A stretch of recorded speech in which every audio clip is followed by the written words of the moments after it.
Ça va? Oui, le son c'est bon? D'accord. Bah écoutez, je crois que on va pas tarder à démarrer là parce que on a pris un petit peu de retard, mais enfin bon c'est bien, ça va, je m'attendais à pire. Alors bonjour à toutes et à tous et mes meilleurs voeux pour l'année qui s'ouvre, en particulier la santé qui est primordiale. Donc essayons d'être en bonne santé jusqu'au bout de mon cycle qui se terminera normalement au mois de mai, puisque j'ai prévu, comme l'année dernière, une série de 12 séances qui nous mèneront donc au printemps prochain. Voilà. Alors vous avez sans doute tous lu ce programme que j'avais envoyé au mois d'avril, je crois, au mois de mai à l'UTL pour présenter mon programme. Et je crois qu'il n'y a pas eu... La seule modification notable, c'est que j'avais marqué ici à la fin l'architecture religieuse, me semble. J'avais mis ça à titre de précaution pour éventuellement couvrir une séance ou deux à la fin, mais vu ce que j'ai préparé pour les deux premières parties, il y a suffisamment de matière pour les 12 séances qui sont prévues. Voilà. Alors, quelques mots pour présenter mon propos cette année. En fait, la première partie se situe dans le prolongement de ce que j'ai vu l'année dernière avec vous. Ceux qui ont suivi mon cours se souviennent que c'était intitulé en gros l'architecture dans ses rapports avec les arts et la culture. C'était ça la thématique générale, ce qui nous a amené à aborder la question des musées, des salles de concert, des opéras, des bibliothèques, des maisons de la culture, tous les lieux où s'exerce donc une forme d'art ou de culture. Bien. Et dans ce prolongement, la première partie de mon cours portera sur les artistes et l'architecture, en particulier à partir d'aujourd'hui et sur 2 séances. Le premier point ici, les relations architecture-art décoratif de l'Antiquité au XXe siècle, jusqu'aux années 50 en gros. Voilà le contenu de cette première partie.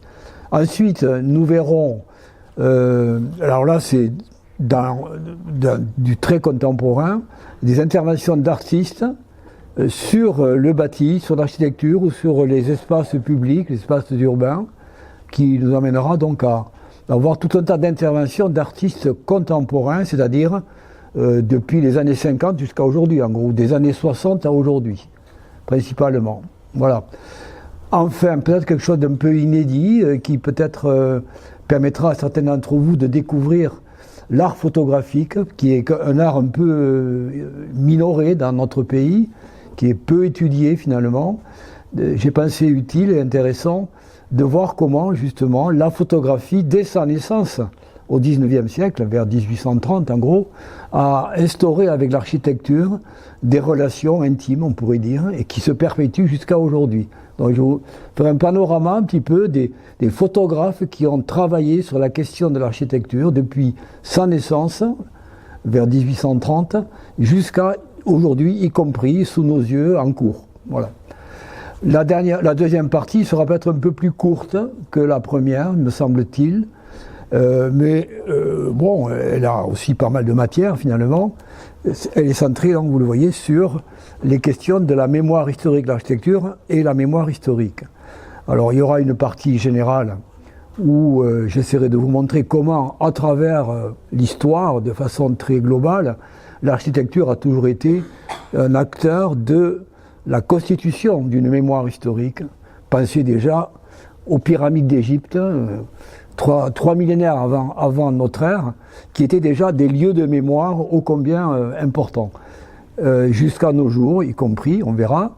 Et puis ensuite, alors si j'ai le temps, on verra en fonction du déroulé du reste de la thématique, si j'ai le temps, je parlerai de ça, mais si je vois que je suis pris par le temps, je sauterai cette partie pour me consacrer plutôt à Berlin. Je trouve vraiment intéressant Berlin comme ville mémoire, ville témoin de l'histoire, dont l'architecture actuelle de Berlin est une sorte de palimpseste, on pourrait dire, de l'histoire moderne de l'Europe depuis le XVIIIe siècle jusqu'à nos jours, y compris maintenant. Voilà ce qui vous attend pour cette année. Et puis nous allons donc passer au premier thème, architecture et art décoratif, avec une première partie de l'Antiquité au XIXe siècle. Voilà le contenu pour aujourd'hui. Je pense que je n'aurai pas tout à fait le temps de finir, comme d'habitude, vous le savez, donc bon, vous ne serez pas surpris. Alors, premier point, architecture et art décoratif. Mais alors, qu'entend-on par art décoratif, hein? Voilà, de quoi je vais parler exactement. Alors, bien entendu, ce qui m'intéresse dans mon cours, c'est, je l'ai dit au départ, les relations qui existent historiquement entre l'architecture et les arts décoratifs. Comment les arts décoratifs se sont inscrits dans l'architecture. Donc, je ne vais pas parler des arts décoratifs en général, puisque les arts décoratifs en général, ça comprend tout un tas de choses, y compris, on pourrait dire, des objets en céramique, des bibelots. Bon, mais ça ne m'intéresse pas. Ce qui m'intéresse dans mon cours, c'est les relations entre les arts décoratifs qui sont inscrits dans l'architecture et cette architecture-là. C'est ça qui m'intéresse. Donc, vous verrez que c'est essentiellement de la sculpture et de la peinture dont je parlerai à propos des arts décoratifs. Même s'il y en a d'autres. Par exemple, le vitrail, j'en parlerai un petit peu. Les vitraux sont aussi des éléments d'art décoratif qui sont parfaitement conçus et intégrés dans l'architecture. Pensez aux vitraux médiévaux de l'art gothique, par exemple. Voilà. Donc, voilà ce que je tenais à préciser au départ, ce que j'entends traiter dans ce cours. Hein. Donc, il sera avant tout question de sculpture et de peinture, en particulier les fresques, bien entendu. Tout le monde pense spontanément à la façon dont la peinture à grande échelle et les fresques s'inscrivent effectivement dans un bâti existant.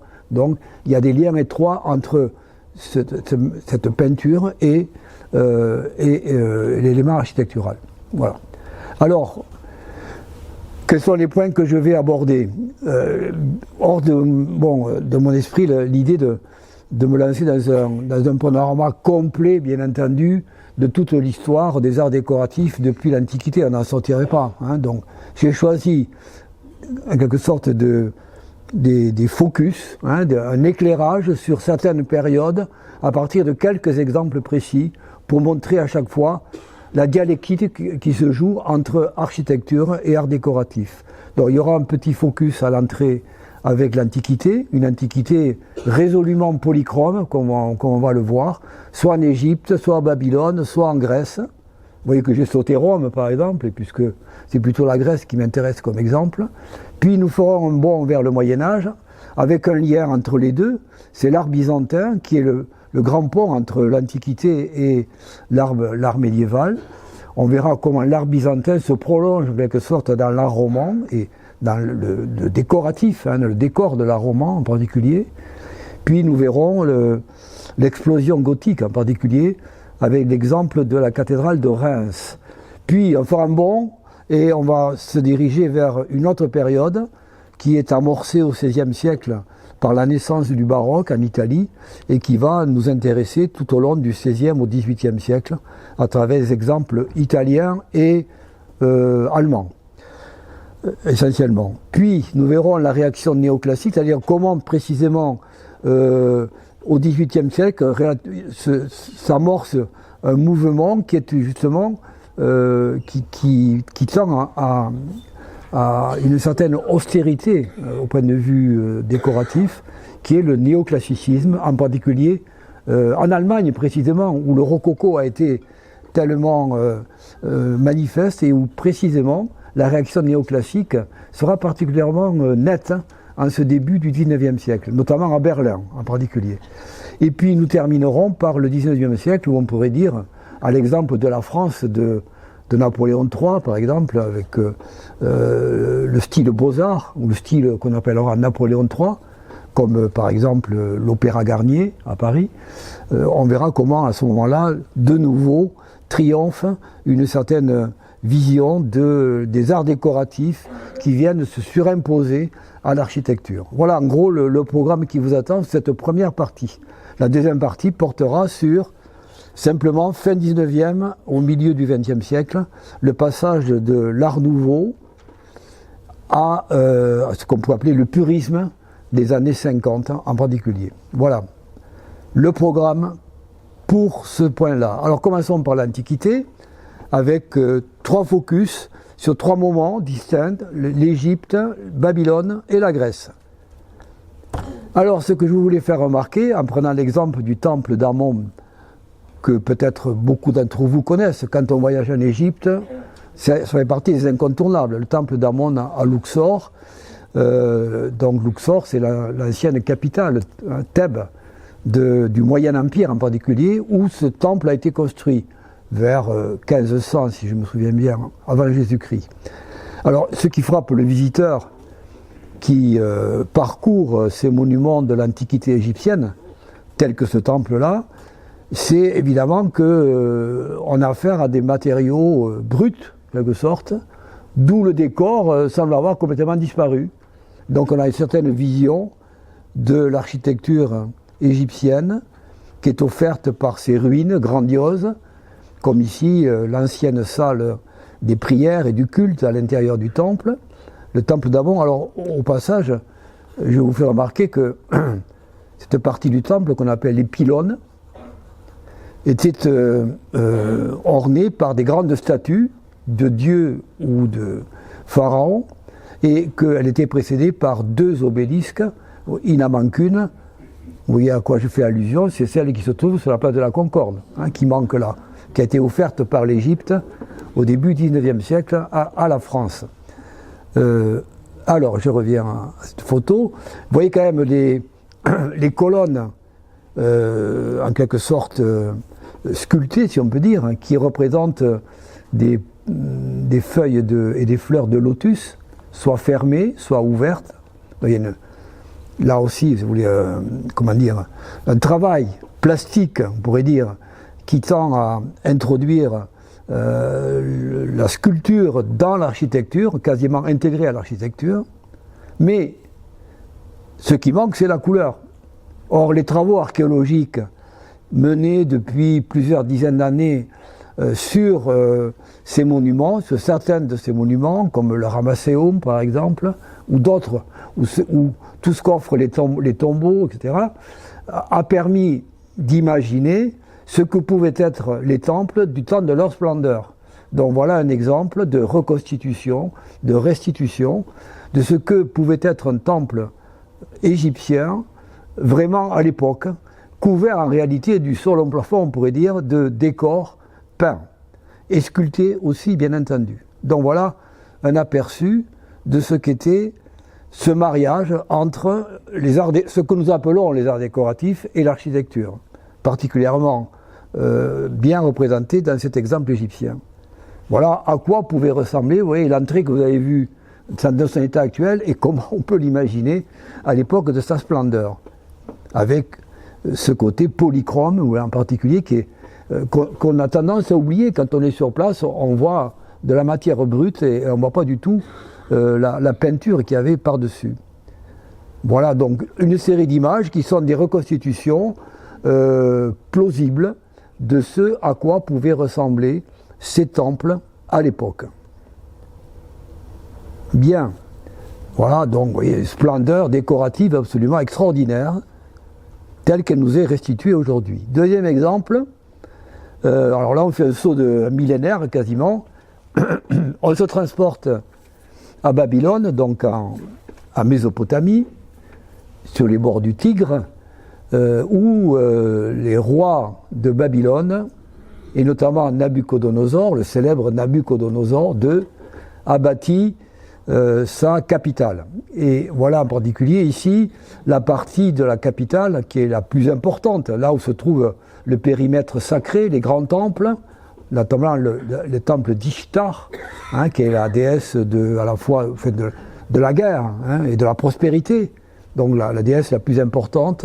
Et vous voyez à l'horizon la fameuse ziggourate, la pyramide à degrés, qui était un peu le grand temple en quelque sorte de ce périmètre sacré, cette pyramide qui a fait fantasmer des générations hein, de gens, en particulier qui a donné naissance, on le sait, au mythe de la tour de Babel. Hein. C'est comme ça qu'est né le mythe de la tour de Babel, autour des ziggourats de la Mésopotamie. Alors, ce qui nous intéresse ici, c'est la porte d'Ishtar, qui est une des 8 portes, il y avait 8 portes comme ça, qui jalonnaient l'enceinte sacrée, et la plus connue est celle-ci, parce que, précisément, c'est la seule qui nous a été restituée. Elle se trouve actuellement au fameux musée du Pergamon à Berlin. Je vais vous en montrer des photos, mais elle était, vous voyez ici, le dispositif, voilà la porte d'entrée, une des 8 portes d'entrée. Elle était précédée par une allée, on pourrait dire, événementielle, hein, sacrée, où se déroulaient des cérémonies, avec une sorte de grande artère qui menait, de grande avenue qui menait à cette porte, qui était encadrée par des grandes tours, qui étaient elles-mêmes recouvertes de céramique vernissée, qui font justement la qualité de ce décor. Voilà exactement ce qu'était la porte d'Ishtar, telle qu'elle a été rebâtie, pièce par pièce, à Berlin, dans les années 20,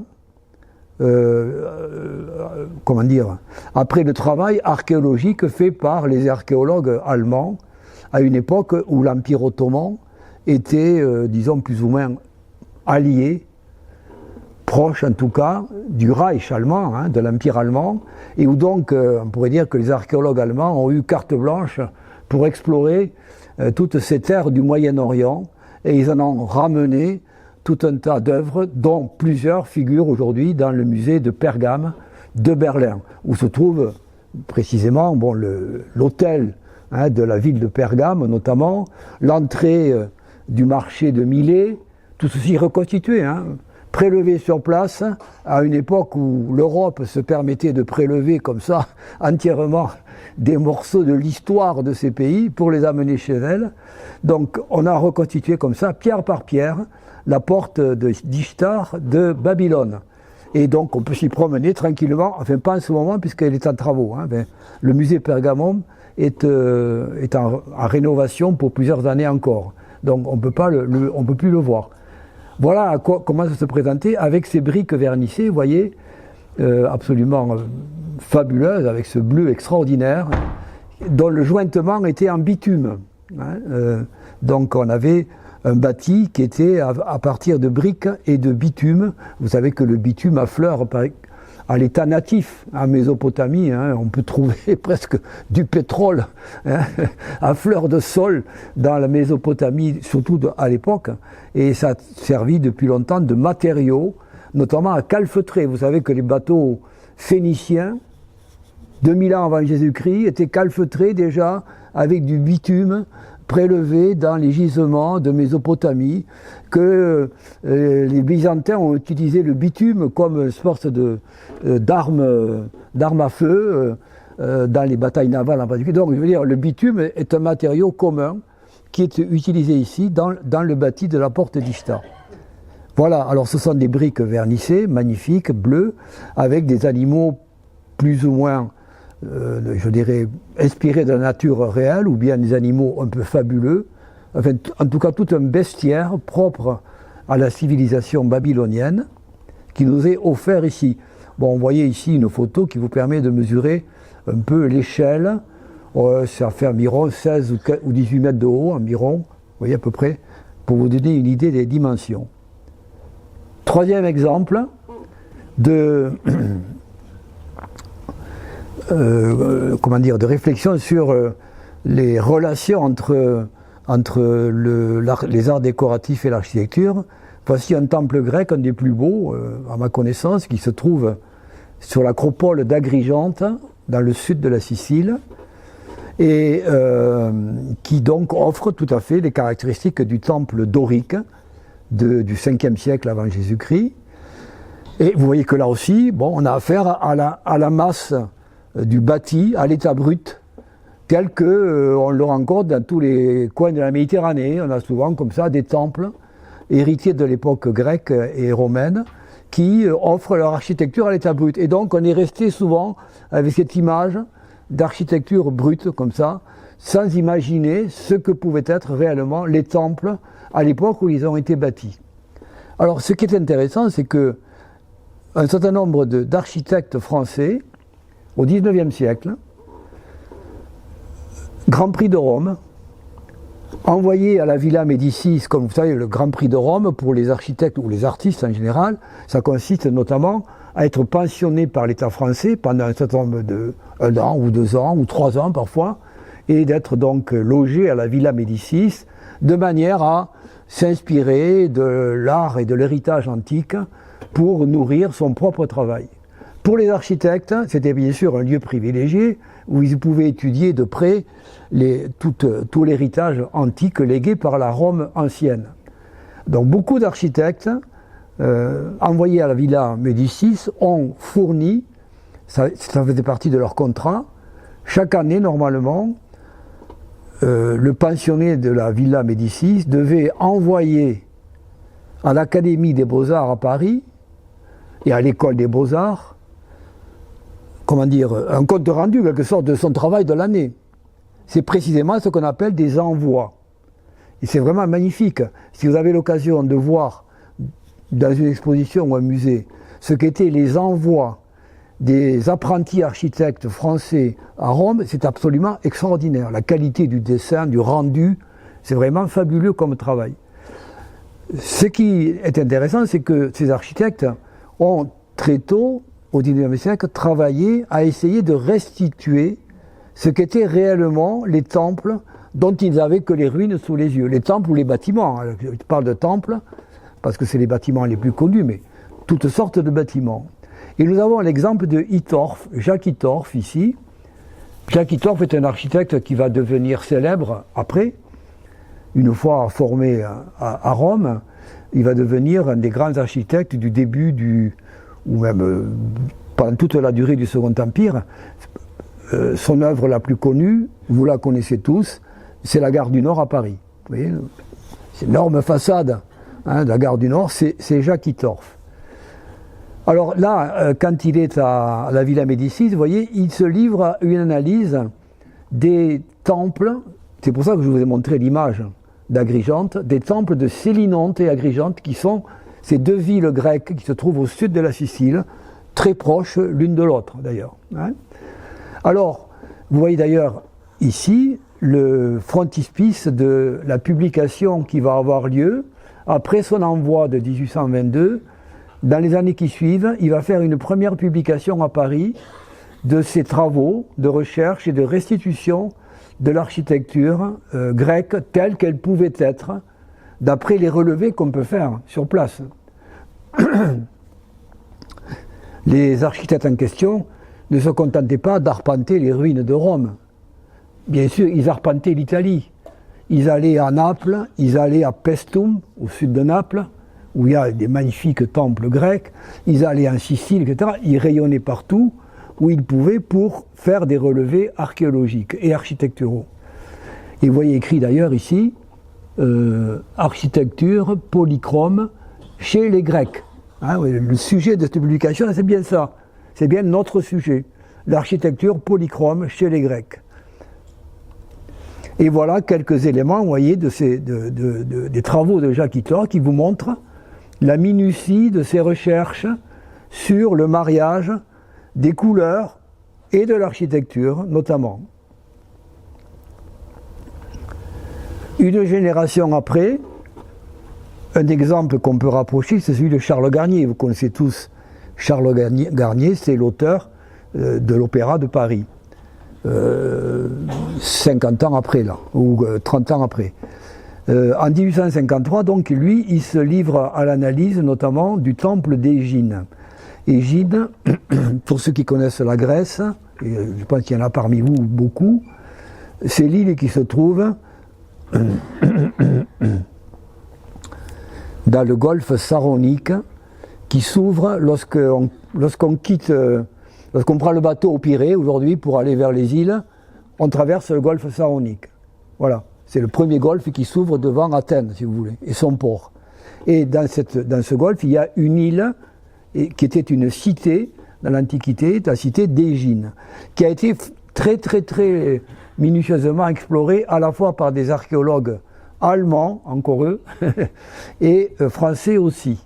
Voilà donc le travail de Garnier, vous voyez, qui essaie de restituer à quoi pouvait ressembler le temple d'Égine à l'époque de sa splendeur, avec des couleurs peut-être un peu trop puissantes, on pourrait dire, mais globalement, c'est un travail qui a été reconnu comme étant vraiment assez fidèle à ce que pouvait être vraiment la polychromie de ces temples à l'époque. Voilà par exemple, vous voyez, une comparaison qu'il établit entre le Parthénon et le temple d'Égine. Un mot en particulier ici, ce qui est important, c'est notamment dans l'entablement qui surmonte le péristyle, la frise qui est dans tous les temples grecs, ici, au sommet de l'entablement, avec l'alternance des triglyphes et des métopes, qui sont ces espaces où se trouvent des bas-reliefs qui sont extrêmement intéressants à étudier aujourd'hui quand on les a sous les yeux, parce qu'évidemment, les Grecs, ils les avaient en l'air, hein, donc ils les voyaient un peu de loin. Mais nous avons la chance, grâce à nos musées, d'avoir devant nous exactement les métopes, grandeur nature, et on peut apprécier les qualités sculpturales de ces bas-reliefs. Alors on trouve ça au musée du Louvre, on trouve ça au British Museum, avec la frise des Panathénées en particulier, donc on a tout ça sous les yeux. Je vous recommande le musée archéologique de Naples, où on a là vraiment beaucoup de ces sculptures-là. Et puis pour terminer, vous voyez à quoi pouvait ressembler justement un temple à cette époque-là, avec, en fonction, on pourrait dire, hein, avec une cérémonie qui se déroule, et vous voyez donc l'ensemble du décorum qui accompagne l'architecture, avec la fameuse frise dont je parlais, les tympans sculptés, début d'une tradition qui nous accompagne jusqu'à aujourd'hui, évidemment, les acrotères hein, qui ponctuent la couverture de ces temples, et à l'intérieur, la statue du dieu ou de la déesse, par exemple Athéna, à Athènes. Alors vous remarquerez, je ne sais pas si vous le saviez, que le fidèle, en quelque sorte, l'athénien, enfin le grec moyen ne pénétrait pas dans le temple. Le temple, c'est le domaine des prêtres. C'est pas une église, le temple. Le temple, il y a la statue du dieu à l'intérieur, à qui on fait des offrandes, et régulièrement on organise des cérémonies d'offrandes, comme celle que vous voyez ici. Il y a un autel devant le temple, où l'on offre des pièces du bétail qu'on a abattu au dieu ou à la déesse, et puis ensuite on se partage les restes. Donc en fait, la cérémonie religieuse basique en Grèce, ça consiste à faire des offrandes aux dieux, et après on casse la croûte ensemble, hein, on fait un grand barbecue, et on mange ensemble ce qu'on n'a pas donné aux dieux, quoi, en quelque sorte. Voilà. Donc c'est très simple, il n'y a pas là je dis ça de façon un peu ironique, parce que je ne sais pas comment vous représentez l'esprit religieux dans l'Antiquité, en Grèce ou à Rome. Ça consiste surtout à respecter les rituels, mais il n'y a pas du tout de mysticisme. Vous voyez, l'idée qu'on peut avoir, nous, de la religion telle qu'elle nous a été léguée par le christianisme, n'a rien à voir avec ceux qui précèdent. Hein, bon. La religion, c'est une affaire civique, et ça se ponctue par des cérémonies régulières, et puis c'est tout, ça se limite à ça, en gros. Voilà. C'est tout ce que je voulais ajouter. Voici donc à quoi pouvait ressembler le fameux temple de Zeus à Olympie, que tous les Grecs connaissaient, bien sûr, avec les fameux jeux qui étaient organisés tous les 4 ans. Alors maintenant, nous quittons l'Antiquité, mais par une phase de transition, par Byzance et l'art byzantin. Donc on va voir successivement ces 3 points pour le Moyen-Âge. De Byzance à l'art roman, la réaction cistercienne à la profusion décorative de l'art roman à son apogée, et puis la floraison gothique du XIIIe siècle. Alors, nous allons commencer par ce petit édifice que j'adore, à Ravenne. J'en ai déjà parlé à plusieurs reprises, me semble-t-il, ou au moins l'année dernière. Je vais vous préciser pourquoi. Alors, ce petit mausolée porte le nom de Galla Placidia, parce que la fameuse Galla Placidia avait prévu de s'y faire enterrer. Galla Placidia, qui c'est la fille de l'empereur Théodose. Nous sommes à la fin du IVe siècle, après Jésus-Christ bien sûr. Je vous rappelle que Théodose, c'est l'empereur qui fait du christianisme la religion officielle de l'Empire romain, qui fait du christianisme la religion d'État de l'Empire romain. Bon, il est très important dans l'histoire du christianisme, évidemment. Mais à l'époque, l'Empire romain ne se porte pas très bien. Il subit les assauts de multiples peuples qui se pressent et qui ont commencé à occuper certaines parties de l'Empire, notamment les Goths. Les Goths qui, justement, en 410, vont faire un grand raid depuis les Balkans jusqu'en Italie et prennent Rome et se livrent au fameux sac de Rome en 410. Galla Placidia était la fille de Théodose qu'on a promis normalement à Alaric, le roi des Goths. Bon. Donc je passe sur les détails parce que ça pourrait faire l'objet d'une série sur Netflix. On pourrait faire un feuilleton sur la vie de Galla Placidia ou au moins un film de Ridley Scott par exemple. Vous voyez, Ridley Scott pourrait élaborer un scénario à partir de la vie de Galla Placidia. Alors revenons à notre propos. Elle avait prévu de se faire enterrer à Ravenne. Alors pourquoi Ravenne? Parce que en fait, à l'époque où nous sommes, l'Empire romain est désormais divisé en deux parties. L'Empire romain d'Orient, dont la capitale est Constantinople, et l'Empire romain d'Occident, ou ce qu'il en reste, avec l'installation progressive des peuples dits barbares, et ce qu'il en reste, et puis Rome n'est plus dans Rome. La capitale de l'Empire romain d'Occident se balade en Italie entre Milan et Ravenne. Et pendant un certain temps, c'est Ravenne qui est le vrai siège du pouvoir impérial de l'Empire romain d'Occident. Voilà pourquoi Galla Placidia avait prévu de se faire enterrer à Ravenne. Mais elle est morte à Rome finalement, et on ne sait pas où est sa tombe, mais en tout cas elle n'est pas à Ravenne. Donc c'est un faux mausolée de Galla Placidia, mais la tradition est restée. Alors l'intérêt de ce petit bâtiment en briques qui n'a l'air de rien, c'est ce qui se passe à l'intérieur. Et voilà, et alors quand on rentre dans ce petit bâtiment qui est vraiment petit, c'est juste 2 bras, vous voyez, c'est un plan centré avec 2 petites nefs sur 4 côtés, mais vraiment très courtes, donc c'est tout petit. Dès qu'il y a 20 personnes à l'intérieur, on se bouscule un peu, vous voyez, c'est vraiment minuscule.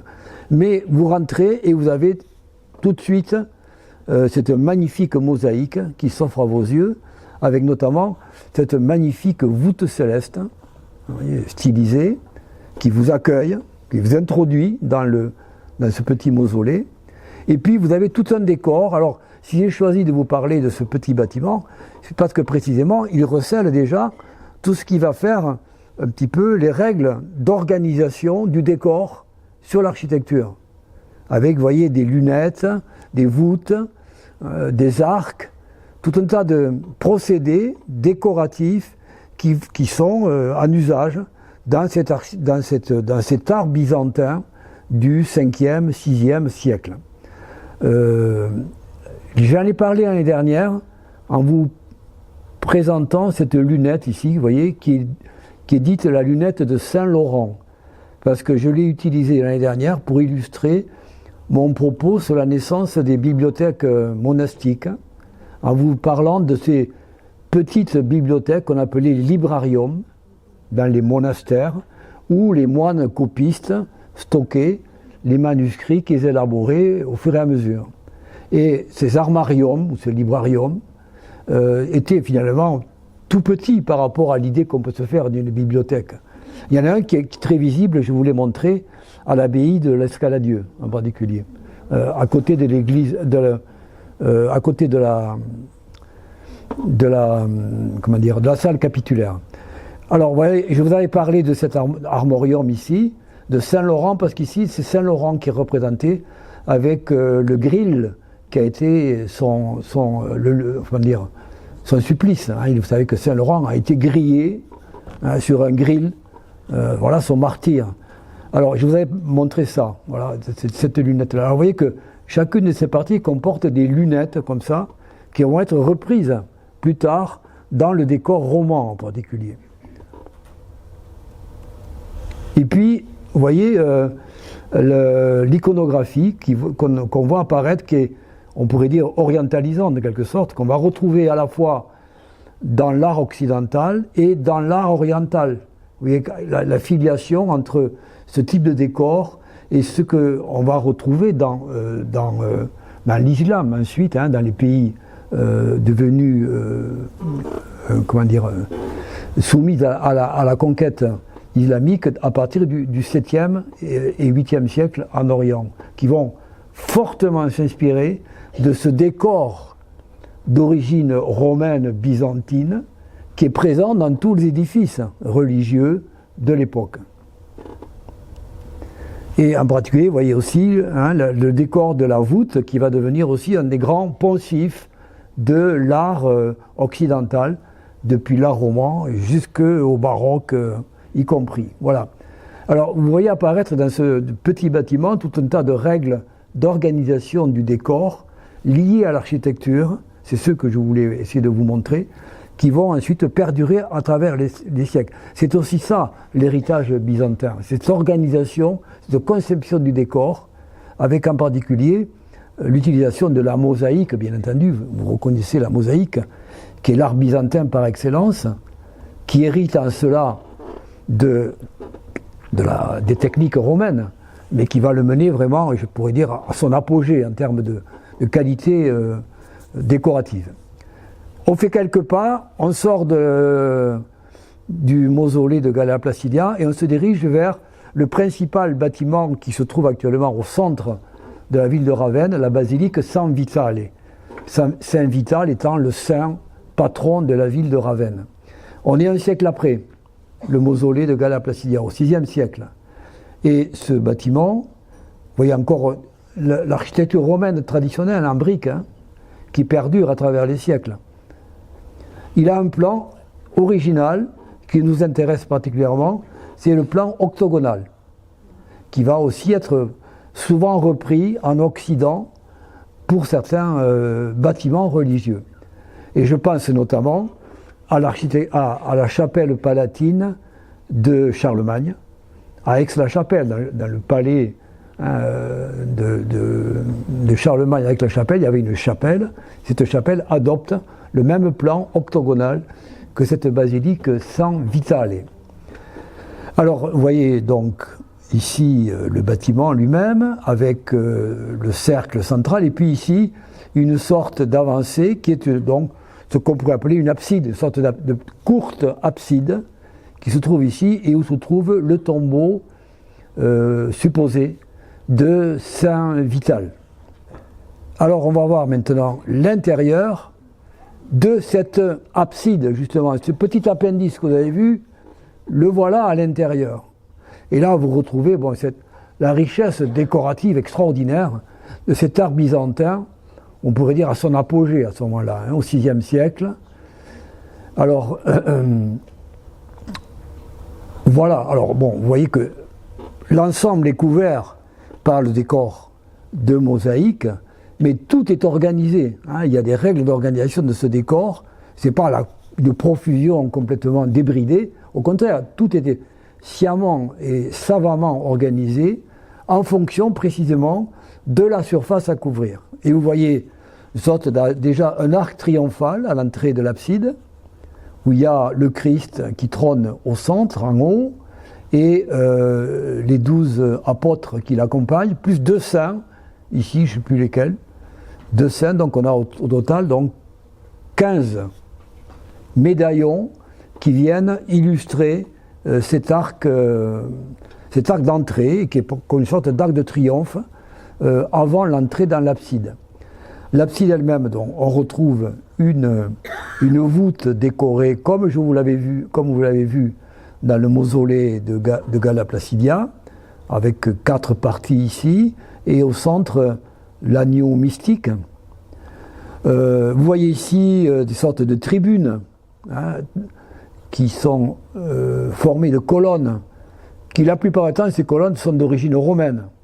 Elles ont été prises dans divers bâtiments autour et en réemploi dans des églises que l'on bâtit, des églises nouvelles que l'on bâtit à ce moment-là. Beaucoup d'édifices religieux chrétiens, à l'époque, dans les premiers siècles du christianisme, sont bâtis à partir d'éléments puisés dans tout le bâti romain hérité de l'Empire. Exemple pour nous, plus tardif, au Moyen-Âge, au XIIe siècle, l'église de Valcabrère. Quand vous visitez l'église de Valcabrère, vous voyez que c'est farci d'éléments romains en remploi, que ce soit des pierres pour bâtir les murs ou des colonnes. Tout ça a été pillé, en quelque sorte, dans les ruines romaines aux alentours. Alors c'est le même procédé ici, hein, mais enrichi par l'art byzantin, parce que nous sommes ici à l'époque glorieuse de Byzance, c'est-à-dire à l'époque de l'empereur Justinien, dont je vais dire un mot maintenant. Voilà une autre vue précisément de cette abside, où vous voyez autre chose qui va être très importante dans l'art occidental, hérité de l'époque romano-byzantine, c'est le décor de ce qu'on appelle un cul-de-four en architecture, le cul-de-four qui clôture l'abside, hein, en quelque sorte, avec une représentation du Christ en majesté, ici en particulier. C'est celui qui va devenir, un peu plus tard, le Christ Pantocrator, le Christ Seigneur qui commande à la destinée des hommes. Alors, vous voyez ici à gauche et un peu à droite, deux mosaïques que tout le monde connaît, je suppose, qui trônent dans tous les livres d'histoire ou l'histoire de l'art. C'est les deux panneaux qui représentent précisément l'empereur Justinien et l'impératrice Théodora. Je pense que vous reconnaissez sans doute ces deux mosaïques ultra célèbres qui donc se trouvent à l'entrée de l'abside de cette église San Vitale. Voici Justinien, représenté, vous voyez, en empereur avec un diadème. C'est un personnage sacré désormais, le roi. On n'est plus à l'époque romaine où l'empereur est encore un homme, hein, globalement. Mais on est à une époque où le roi est devenu le basileus.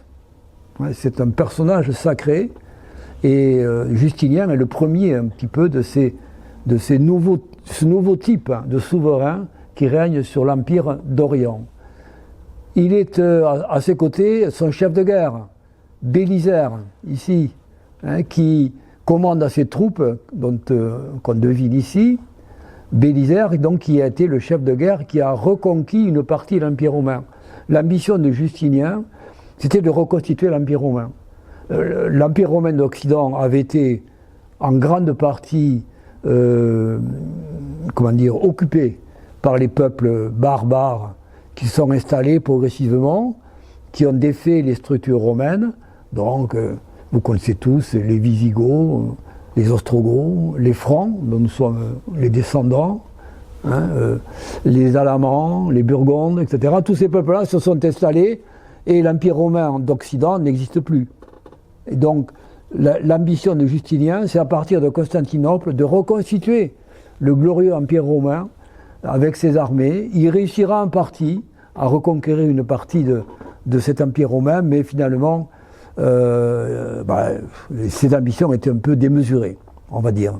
En face de lui, Théodora, la princesse justinienne, ici, et puis vous remarquez en particulier cette kyrielle de personnages qui vont devenir assez caractéristiques du décorum byzantin, qui va aussi se retrouver dans les représentations religieuses. On va retrouver dans les églises byzantines, et ça anticipe un peu l'art religieux d'Occident, c'est cette façon de représenter les personnages de manière un peu hiératique, un peu figée, qu'on retrouve aujourd'hui dans l'Église orthodoxe orientale, en Russie, en Ukraine. La représentation des saints, de la Vierge, etc., est directement liée à cette iconographie byzantine. Voilà un exemple. Voilà. Vous voyez, je m'attarde un peu sur cette partie de l'Église parce que vraiment, elle est symptomatique de ce qu'est l'art byzantin à ce moment-là.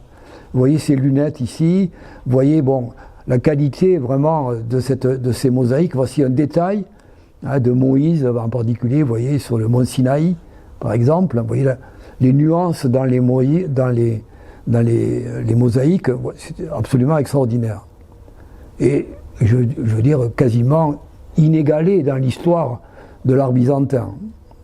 Et voilà le fameux cul de four avec, désormais, trônant au milieu de cette abside, la représentation du Christ. Vous voyez, c'est intéressant de remarquer que là, à ce VIe siècle, le Christ que nous présente cette mosaïque n'a quand même pas grand-chose à voir avec les représentations ultérieures qui se développeront en Occident à partir de l'an 1000, on va dire, en gros, avec un Christ complètement différent. Vous voyez, donc, dans l'iconographie, c'est intéressant de voir comment les choses évoluent. On a un Christ qui est complètement différent de ce que nous avons l'habitude de voir.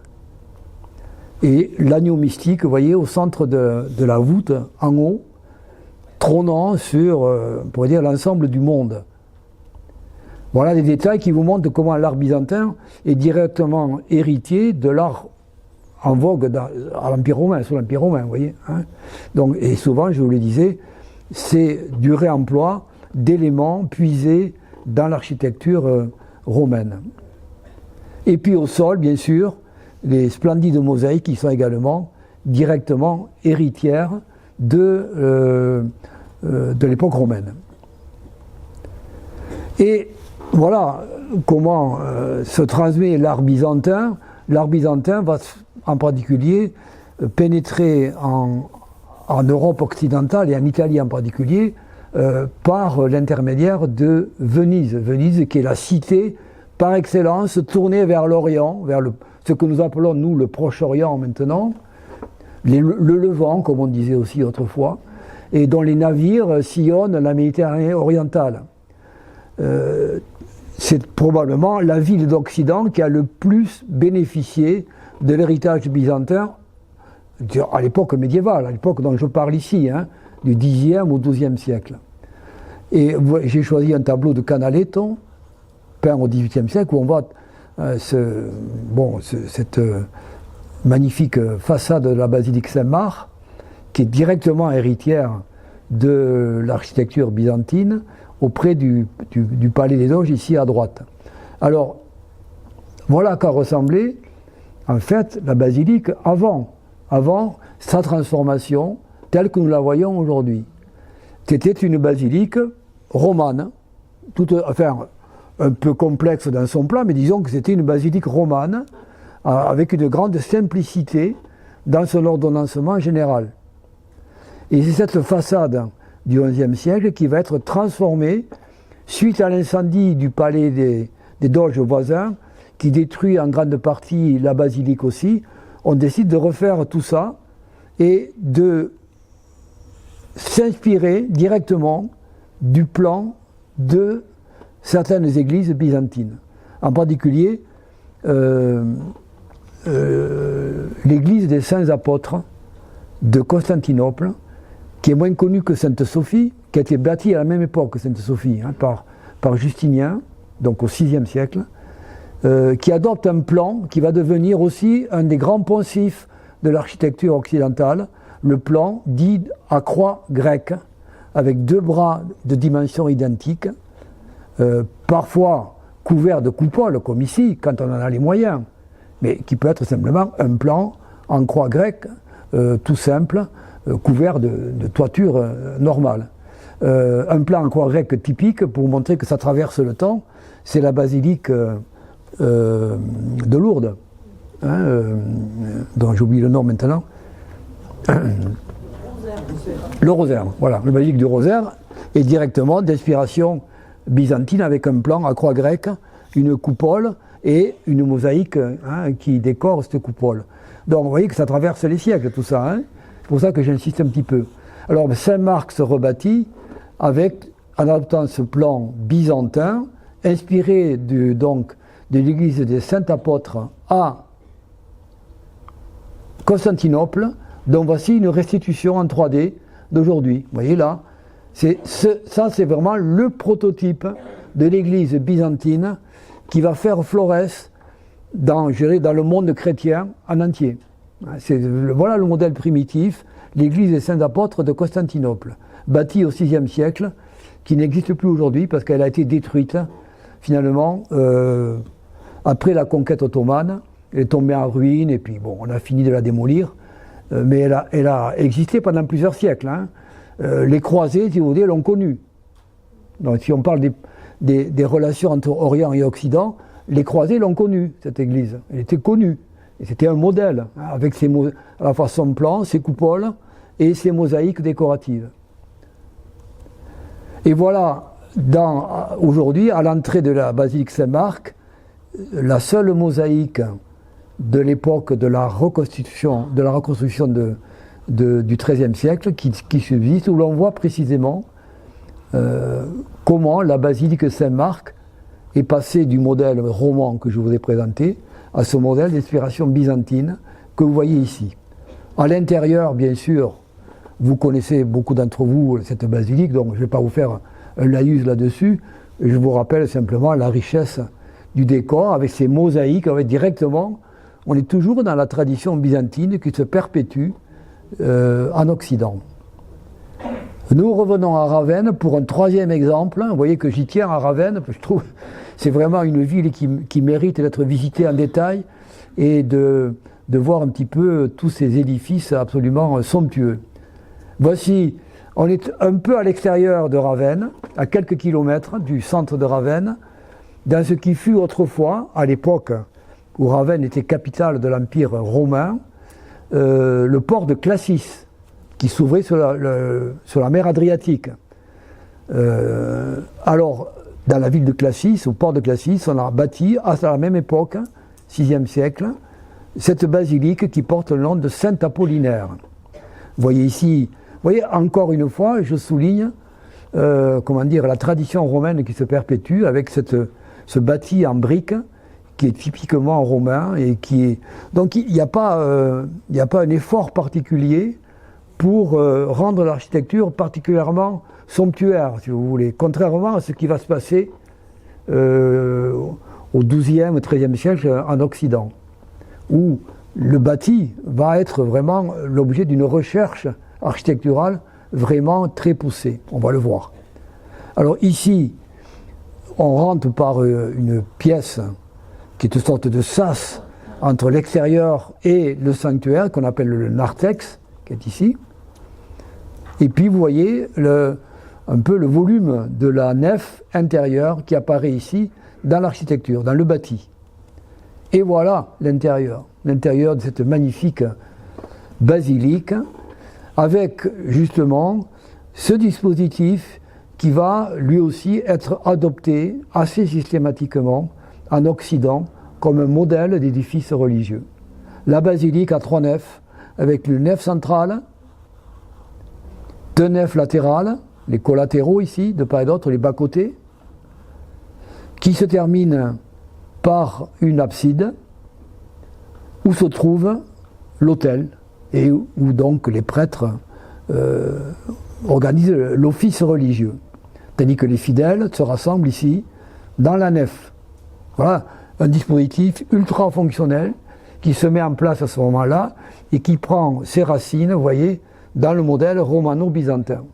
Avec également, on retrouve là les éléments décoratifs qui vont devenir systématiques, avec les grandes frises latérales qui surmontent les colonnades, entre les colonnades et les baies supérieures ici, et puis le décor de l'abside qui va être l'objet de beaucoup de soins en particulier. Puisque c'est là qu'est représenté le Seigneur. Donc c'est le cœur de l'édifice. Alors je vous rappelle, voici maintenant une vue plus rapprochée de ce cœur, vous voyez, avec le thème du bon pasteur et des agneaux. Voilà la croix qui règne, qui est installée sur l'abside. Bon, voilà un modèle d'art décoratif lié, vous voyez, à l'architecture qui va perdurer et traverser les siècles.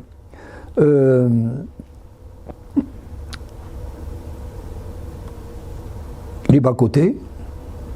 Je vais vous faire remarquer en particulier la splendeur des colonnes. en marbre. Vous voyez, ça c'est du marbre.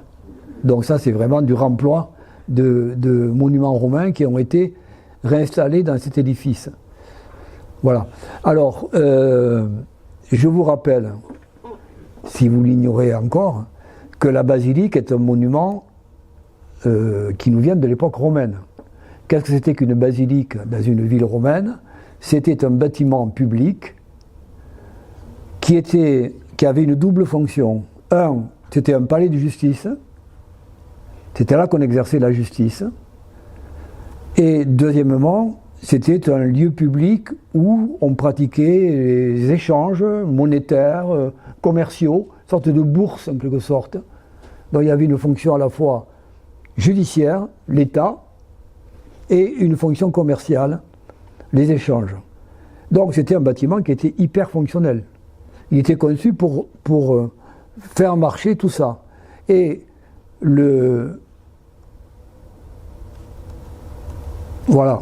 Donc voilà un exemple, une représentation de Saint Apollinaire, vous voyez.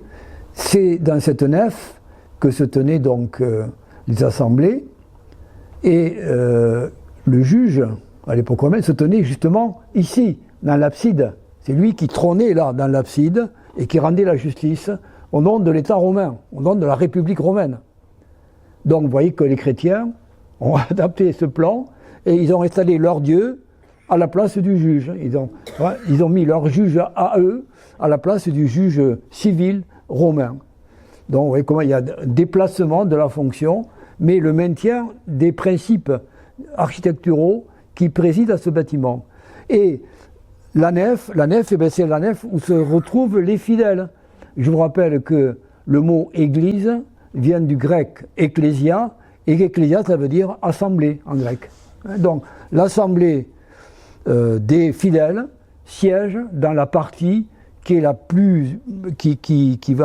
le plus adaptée à cette fonction, c'est-à-dire la nef. Et ils assistent à l'office qui se déroule sous leurs yeux dans l'abside où le prêtre officie.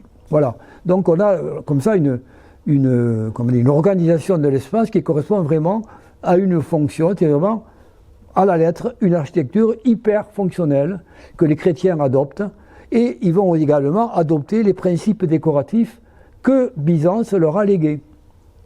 Ce qui fait que, voilà pourquoi je voulais en venir à ce point, on va retrouver ça des siècles après dans notre architecture romane en particulier. Et je vous invite maintenant à faire un petit tour en Poitou, où se trouvent quelques-uns des plus remarquables édifices romans de notre pays, et en particulier la célèbre abbaye de Saint-Savin sur Gartempe, que vous voyez ici, cette photo. Alors, vous voyez ici la partie romane, la partie du début du XIIe siècle de l'abbaye, avec l'église abbatiale, sa nef, ses bras de transept. Ça, c'est une innovation que les architectes du Moyen-Âge ont introduite, et que l'Église a voulu. Les bras du transept qui simulent la croix, d'où le plan en croix latine, comme on l'appellera désormais, avec à la croisée du transept un clocher ou une lanterne qui va apporter un élément architectural important, et en particulier sur le plan de la lumière intérieure. L'abside a été conservée, vous le voyez, et puis souvent elle est flanquée d'absidioles, donc de chapelles annexes, qui souvent sont financées par des donations. C'est souvent des riches donateurs qui financent la construction de ces chapelles qui viennent s'installer autour de l'abside principale. Alors, cette abbaye de Saint-Savin va recevoir un décor absolument somptueux. Et vous voyez, là, j'ai tenu à vous montrer les colonnes de San Apollinare, parce que vous voyez qu'à Saint-Savin, on cherche à s'approcher du modèle de San Apollinare. Mais ici, c'est plus du marbre. On n'a plus les moyens de se payer des colonnes en marbre. Donc ça, c'est peint. C'est du faux marbre. Mais le modèle est là dans les esprits. Pour les architectes de cette époque-là, il y a toujours ce modèle hérité de l'Antiquité qui rôde là. Et puis donc, voilà, ici, ce qui fait la qualité, la renommée de Saint-Savin, c'est cette fameuse voûte peinte, qui est, voilà, ce que je voulais essayer de vous démontrer, comment les peintures médiévales, en particulier romanes, dérivent de la tradition du décor byzantin qui s'est transformé au cours des siècles, mais qui a conservé ses principales caractéristiques. Bien entendu, on n'a plus les moyens de faire de gigantesques mosaïques comme le faisaient les artistes de Ravenne, mais ça c'était assez unique quand même. Toutes les églises byzantines n'étaient pas aussi richement décorées. Mais en tout cas, il y avait cette tradition de la mosaïque qui était donc un élément décoratif très coûteux. À l'époque où nous sommes, là, 11e siècle par exemple, on n'a plus les moyens de se payer. Et puis il n'y a plus les artistes pour le faire. La tradition s'est perdue pratiquement. Hein. Donc on pratique la fresque.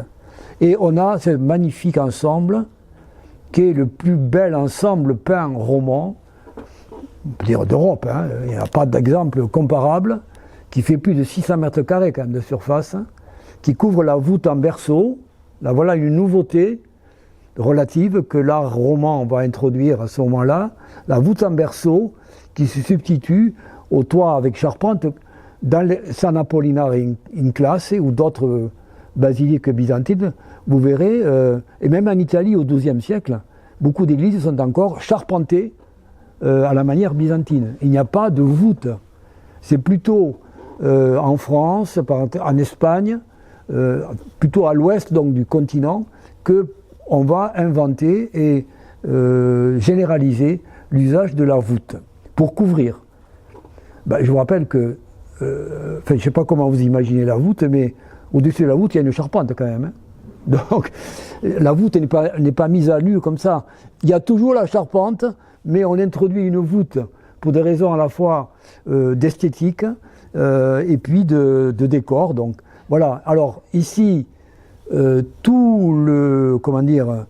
l'iconographie de cette voûte, qui est classée au patrimoine mondial de l'UNESCO aujourd'hui, tourne autour des thèmes bibliques. Bien sûr, c'est une série de vignettes, on pourrait dire, qui racontent, qui s'inspirent des différents épisodes de la Bible et du Nouveau Testament. Donc c'est vraiment un catéchisme en images, comme on l'a souvent dit, qui permet donc aux fidèles d'avoir une certaine approche des textes sacrés.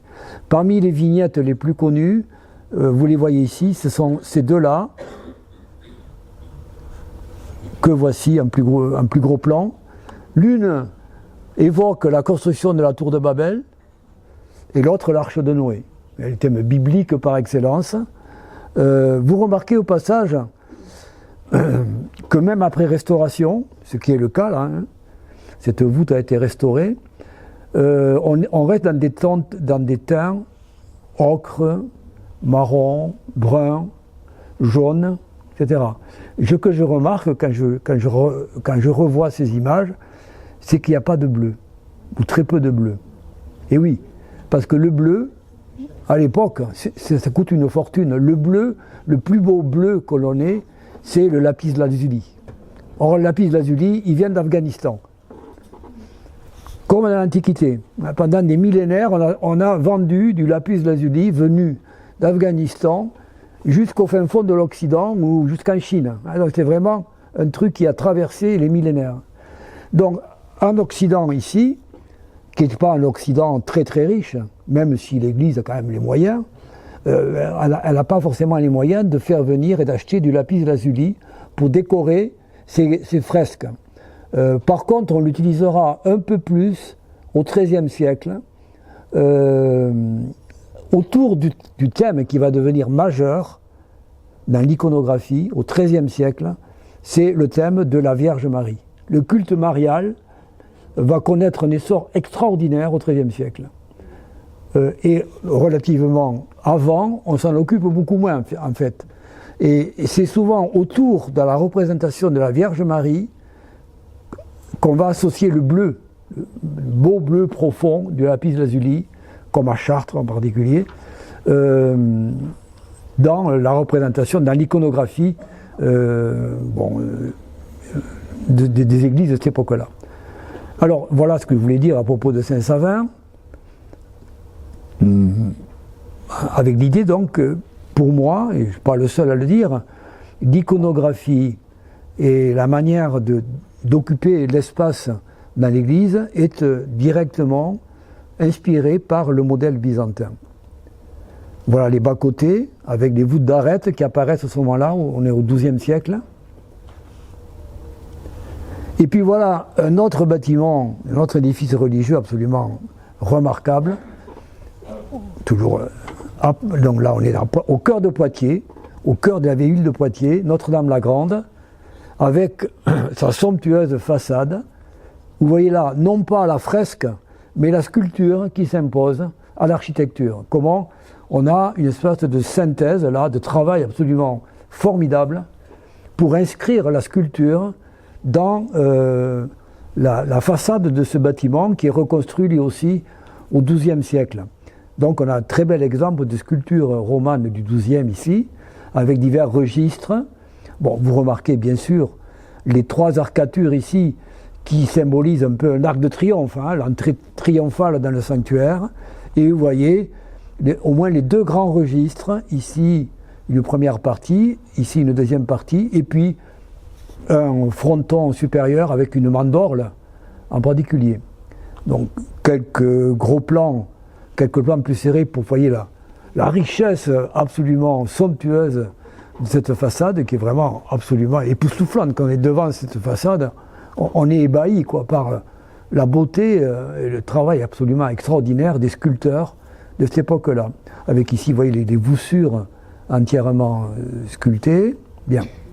Je ne détaille pas parce que bon, ça mériterait d'être détaillé, mais mon propos, c'est de vous montrer donc, la dialectique art décoratif, architecture. Hein, c'est ça, ne perdons pas de vue le fil conducteur.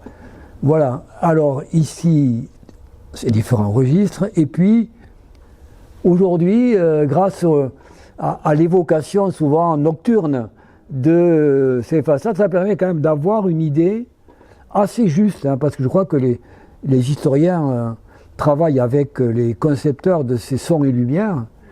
Ils essaient vraiment de restituer l'aspect que pouvaient avoir ces édifices à l'époque de leur splendeur. Et vous voyez là le mariage, c'est réussi entre la sculpture, la peinture, du moins la couleur, et l'architecture. Comment tout ça se marie pour former un ensemble absolument extraordinaire. Et à l'intérieur, ce n'est quand même pas n'importe quoi. Vous voyez là aussi le travail sur la couleur. Alors, ce n'est pas les couleurs d'origine, mais c'est des restitutions quand même faites grâce aux travaux d'historiens et d'archéologues qui ont permis de restituer au plus près du modèle primitif à quoi pouvait ressembler l'intérieur de cet édifice. Et vous remarquez justement, je disais, on a introduit la croisée du transept à cette époque-là. Et vous voyez le rôle qu'elle joue là, hein, très bien comment elle introduit une lumière zénithale au milieu d'édifices, un petit peu comme c'est la lumière divine hein, qui pénètre un petit peu au cœur de l'édifice. Et on se déplace alors Poitiers, Saint-Savin, c'est à peu près à 40-45 km à l'est de Poitiers, et entre les deux, il y a une très jolie petite ville qui s'appelle Chauvigny, 20-25 km de Poitiers, où il y a une superbe église médiévale aussi, romane, l'église Saint-Pierre. Et vous voyez, elle est très belle, hein, mais là, j'ai pris une photo de l'intérieur pour vous montrer, là aussi, un très beau travail de restitution par les archéologues de ce à quoi pouvait ressembler le chœur de cette église. Vous voyez, avec des chapiteaux historiés, mais peints, les colonnes également, comme on l'a vu à Poitiers ou à Saint-Savin. Bon, bref, vous voyez, une évocation plausible de cette extraordinaire explosion des couleurs dans l'architecture romane, qu'on a eu tendance pendant longtemps, dans une vision largement erronée, qu'on a eu tendance à un moment donné à imaginer comme des églises nues, où seul comptait le volume et l'espace, et la tension vers le cœur. Bon, on est revenu largement là-dessus, précisément grâce aux travaux de restauration dans les édifices romans qui ont permis de mettre à jour, et y compris ici chez nous en Bigorre, hein, tout le travail pictural qui accompagnait ces édifices. Et donc de restituer une vision beaucoup plus plausible de ce à quoi pouvaient ressembler ces édifices religieux. Et je termine cette évocation avec précisément, je ne sais pas que beaucoup d'entre vous connaissent, hein, le San Clément de Taoul, en Pyrénées catalanes, avec sa fameuse église contemporaine, ce qu'on vient de voir, c'est contemporain du Poitou, là, hein, avec la fameuse représentation du Christ Pantocrator, qui aujourd'hui se trouve en fait au musée d'architecture catalane de Barcelone. Voilà. Et par opposition à ce que nous venons de voir, cette richesse décorative, cette profusion avec ces fresques, ces chapiteaux peints, etc., on va voir comment, au même moment, mais on est vraiment au même moment, pratiquement, à quelques dizaines d'années près, à la faveur d'un mouvement, d'un nouveau mouvement monastique qui apparaît en Bourgogne au cours du XIIe siècle, on va voir une toute autre conception des rapports d'architecture et de l'art décoratif. Parce qu'ici, on va voir que l'art décoratif disparaît. Tout ce que je viens de vous montrer disparaît complètement. C'est une réaction, pour employer un mot qui peut paraître un peu anachronique, mais pas trop, c'est une réaction fondamentaliste. C'est le retour aux fondamentaux de la religion qui est opéré par ce nouvel ordre fondé par Robert de Molesme à Cîteaux, en Bourgogne, et qui donne le là d'une réaction à la fois religieuse contre l'ordre de Cluny, accusé d'accumuler des richesses, etc., et de se détourner de la voie de Dieu, et en même temps de réarmement idéologique, on pourrait dire, des masses populaires par le prêche. Et on va donc voir ainsi se fonder, à la suite de Bernard de Clairvaux, qui est vraiment celui qui va impulser l'ordre cistercien, on va voir se multiplier les fondations monastiques à travers d'abord la France, l'Espagne et tout l'Occident finalement. Donc le mouvement cistercien va être très puissant et va impulser toute une esthétique nouvelle. Voilà l'abbaye du Toronnet, voilà l'église abbatiale du Toronnet, qui est vraiment, vous voyez, de l'architecture à l'état brut, du bâti, plus de décor. Ce qui compte, c'est l'architecture et la lumière, le bâti et la lumière. C'est un travail en fait sur la lumière qui est extrêmement puissant dans cette abbaye. Bon, on en a un exemple ici. Une des fondations, c'est l'Escaladieu, hein, et vous voyez que l'abbaye, l'église abbatiale, il n'y a pas de décor, hein, c'est très austère comme architecture. Donc c'est conforme à l'esprit cistercien. Voilà, l'esprit cistercien, on le voit dans cette abbaye du Toronnet, qui est un magnifique exemple en Provence, dans le Var, de cette architecture cistercienne, qui se veut donc un retour aux sources. Voilà le cloître. Vous voyez qu'ici, il n'y a aucun chapiteau armorié. Donc on n'est pas à Moissac ici. Hein. On n'est pas à Toulouse aux Jacobins. On est loin de tout ça. On est dans un retour à dans une austérité architecturale qui s'exprime dans le jeu donc, puissant hein, de la matière et de la lumière. C'est d'ailleurs, au passage, je vous le dis, dans les années 50, Le Corbusier découvre le Toronnet, qu'il ne connaissait pas. Et un de ses collaborateurs l'invite à venir visiter ce monastère que lui connaissait. Et il va être complètement séduit par cette architecture dont il va s'inspirer pour concevoir sa fameuse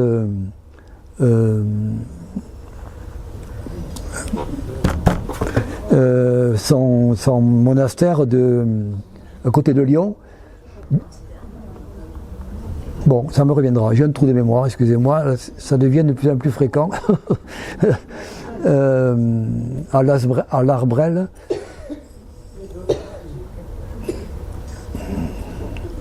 Bon, ça me reviendra, excusez-moi. En tout cas, ça va être un ferment dans la conception de Le Corbusier par rapport à l'architecture religieuse. C'est ce que je voulais dire, sa propre conception.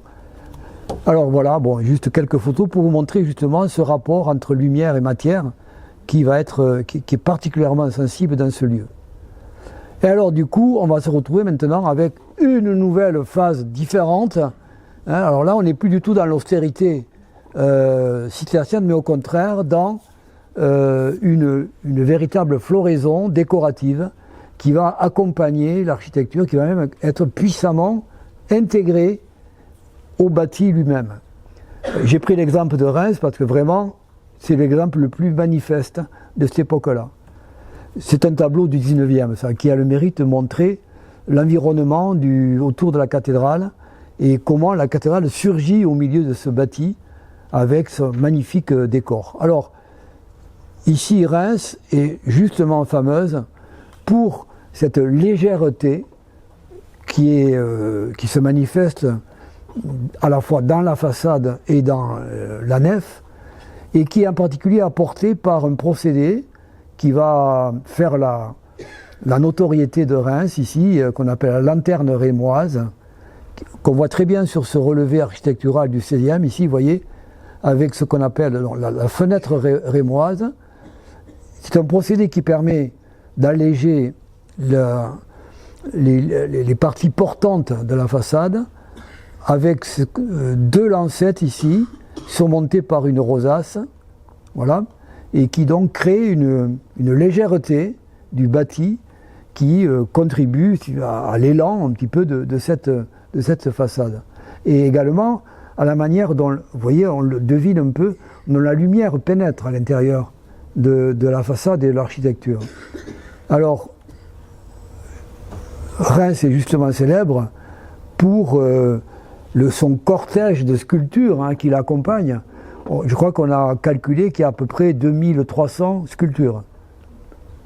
Donc c'est fabuleux. Il n'y a pas d'exemple autre d'une telle floraison sculpturale que cette cathédrale. Voilà ici l'entrée.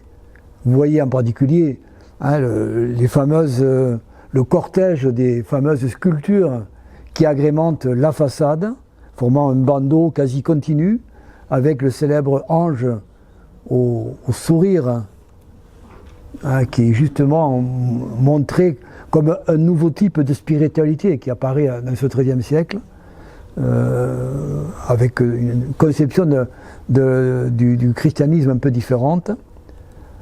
Et puis, vous voyez, souvent, ce qui est, disons, un poncif de l'architecture médiévale, la galerie des rois, qu'on retrouve dans presque toutes les cathédrales, notamment à Paris. Donc, autant de sculptures qui, vous voyez, ajourent complètement la façade, qui créent un jeu de relief et de lumière également, qui contribuent à donner un mouvement d'ensemble à cette architecture. Et puis, pour terminer, bon, eh bien, sans insister lourdement, vous voyez le travail considérable et les apports des vitraux dans ces espaces religieux du XIIIe siècle. Voilà.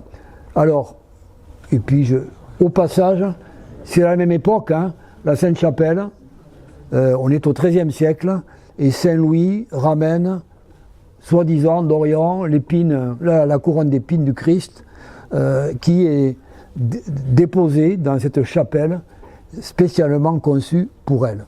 Et là, vous voyez, bon, l'art du vitrail à son apogée. Et nous arrivons ainsi au baroque. Bon, ben on va l'effleurer, quoi, un petit peu, avec en particulier, parce que je dois m'arrêter vraiment à limite, parce qu'il y a quelqu'un qui prend ma suite à 3h30, donc il faut qu'on libère la salle, quoi. Alors, le baroque, nous sommes au 16e, fin 16e, début 17e, et on commence par ce qu'on considère comme le bâtiment un peu fondateur du style baroque, en tout cas de ce qu'on va appeler assez rapidement le style jésuite, c'est-à-dire l'église précisément du Jésus, l'église du Jésus à Rome, qui va devenir la maison mère de l'ordre jésuite. L'ordre jésuite est fondé à ce moment-là, en réaction en particulier à la réforme protestante qui démarre en ce début du XVIe siècle. Et vous savez que Ignace de Loyola, ecclésiastique formé à la Sorbonne à Paris, va fonder un ordre qui se met au service du pape pour la reconquête des esprits, une sorte d'armée du pape, une armée spirituelle du pape, qui s'installe à Rome, qui est officialisée en 1540, me semble-t-il.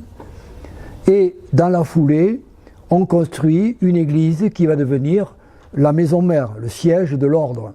C'est l'église du Jésus à Rome. Elle est l'œuvre, vous voyez, de deux architectes, Vignola et Della Porta. Peu importe, bon. On est fin du XVIe, c'est le point de départ de ce qu'on va appeler le baroque, avec ici quelques-unes de ses caractéristiques. Vous voyez que le baroque, c'est pas une architecture débridée, hein. On confond souvent baroque avec le rococo échevelé de certaines constructions, soit en Europe centrale, soit en Espagne ou au Portugal, qui débordent de décors. Bon, c'est pas ça le baroque au départ. Le baroque, c'est une architecture qui est composée avec le retour à des notions de classicisme héritées des grands maîtres de l'époque romaine. On y retrouve, vous voyez, pilastres, colonnes, frontons, tout le vocabulaire classique en quelque sorte, mais revisité, remis à l'ordre du jour, avec la création, en particulier le travail sur la lumière. J'attire votre attention sur, oui, mais une façade en plein soleil, et le soleil romain, c'est quand même, ça tape dur, et vous voyez comment, en plein milieu de la journée, on voit le souci qu'ont eu les architectes de créer du mouvement dans la façade, avec un jeu des parties, sur les parties éclairées, les parties à l'ombre, vous voyez, qui créent une espèce de dynamisme, si vous voulez, de la façade. Et on voit réapparaître des sculptures, des décors sculptés, qui viennent s'inscrire dans des niches, comme ça un petit peu. Et puis surtout, ce qui va devenir très caractéristique, c'est ces volutes qui réunissent les deux parties de l'édifice, ces volutes ici, qui vont devenir presque la signature de l'art baroque, de l'architecture en tout cas religieuse baroque. Voilà.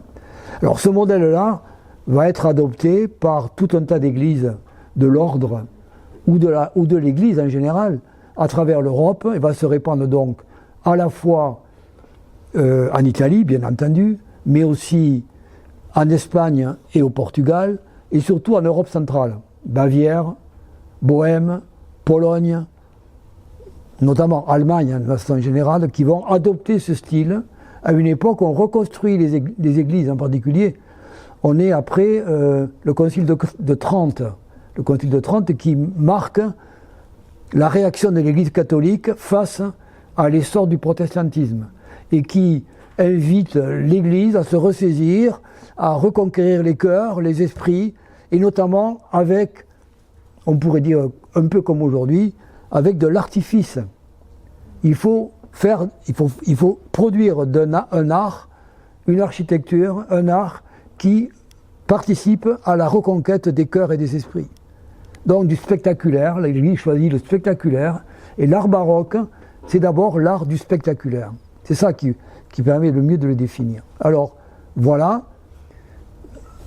quoi de mieux que de concevoir un décor en rapport avec ses propos. Voilà, l'intérieur de l'église de Jésus, où vous voyez réapparaître un décor absolument fabuleux. Ça a été fait un siècle après. L'église est du XVIe, fin XVIe, ce décor est de fin XVIIe. Mais il marque un peu justement l'esprit baroque à son apogée à ce moment-là. Avec en particulier l'art du trompe-l'œil.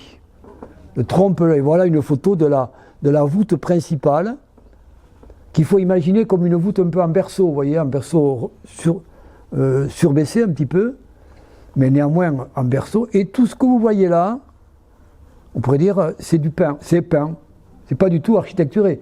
Il n'y a pas d'architecture, c'est de la peinture. Donc, vous voyez là, la peinture de cet édifice arrive à donner l'illusion de l'architecture, du bâti, et donc on est vraiment dans ce qu'on appelle le trompe-l'œil, où on voit que même ici, les personnages qui sont censés représenter le triomphe du nom de Jésus dans le monde, semblent sortir littéralement, vous voyez, du cadre, ils sortent, ils se répandent un petit peu de manière métaphorique, un peu comme le nom de Jésus dans le monde doit le faire, et ils se répandent sur les 4 ou 5 continents, soit par des débords de peinture, soit par des éléments véritablement sculptés, en stuc, vous voyez, un stuc qui est peint. Donc on est dans un effet complètement extraordinaire de tape à l'œil, au sens propre, hein. C'est du tape à l'œil, c'est-à-dire qu'il s'agit vraiment de frapper l'imaginaire des fidèles et de les transporter dans un univers extraordinaire. C'est le but. C'est pour ça que je dis que c'est très d'actualité, hein. On est dans le tape à l'œil. Bon. Alors donc, on est vraiment à une époque où il s'agit aussi d'opérer la conquête des cœurs et des esprits. Alors voilà, je crois qu'il n'y a pas meilleur exemple que ceci. Et je vais m'arrêter là-dessus parce que je vois que j'arrive à l'heure. Et donc, on reprendra à partir du baroque vers le XXe siècle la semaine prochaine. Je vous remercie de votre attention. Si cette vidéo vous a plu, vous pouvez nous rejoindre à l'Université du Temps Libre de Tarbes et de Bigorre à l'adresse utl-tb.info. Vous pouvez aussi nous encourager en cliquant sur le pouce vers le haut. Les commentaires de soutien sont également les bienvenus. Et n'oubliez pas, si ce n'est déjà fait, de vous abonner. Merci et à bientôt.